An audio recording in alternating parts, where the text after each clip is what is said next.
Hey guys, welcome to Echo of Soul. This is a massive game chock full of PvE and PvP content, customizable classes, and drop-dead gorgeous environments. There's too much here to fit in just one video, but we want to start with some of the awesome PvE options that EOS has in store. To do that, we're going to take you through a day in the life of a warrior. This is Magnus. Say hi, Magnus. It's a little early in the day and our friends haven't logged on yet, but that doesn't mean we can't hop into an instance anyway. Let's bash some heads in a solo dungeon. Without a party to back us up, we need to use all of our strongest attacks to dispatch our enemies. Monsters aren't the only danger either. There are a few tricks and traps in the environment as well. Like that cloud of poison there. A solo boss will only drop gear for the class you're playing, so it's a really efficient way to gear up for more late game content. And hey, even if you don't need the gear, there are leaderboards keeping track of the fastest clear times, so you can always compete against the rest of your server for bragging rights. Alright, we've picked up a few upgrades from the solo dungeon, so we're going to head to the city of Ignia for a break.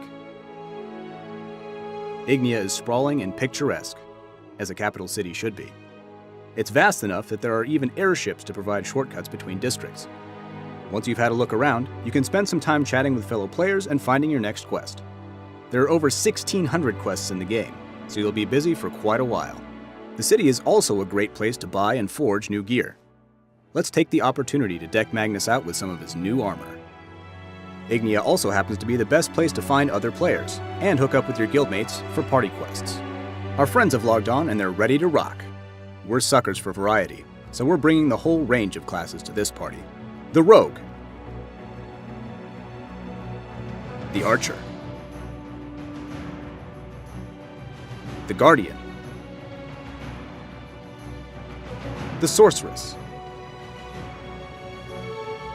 and of course, the Warrior.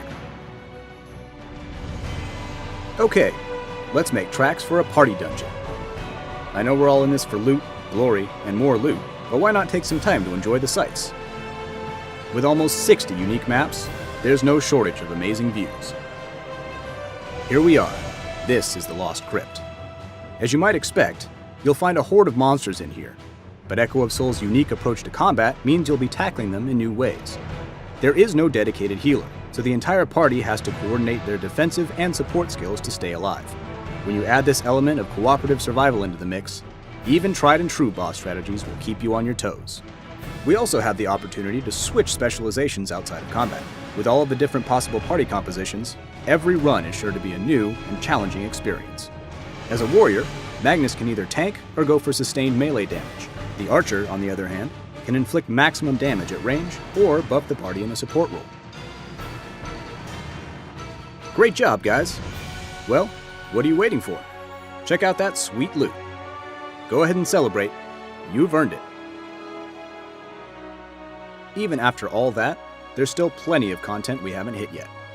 You can visit the Infinite Dungeons for randomly generated instances chock full of baddies. Here you can choose between 7 difficulties, and pick up better items based on how much of the dungeon you clear. You'll also run into newer, more powerful versions of bosses you've faced before. And of course, no MMO would be complete without towering, epic raid bosses. We have both 10 and 20 player raids, slated to come out soon after launch. Well, I'd say it's been a pretty rewarding day. Just look at all that new gear Magnus is sporting. But tomorrow is another day, and there's still so much to do. Maybe we'll check out some PvP next time. Magnus will be right here waiting for you.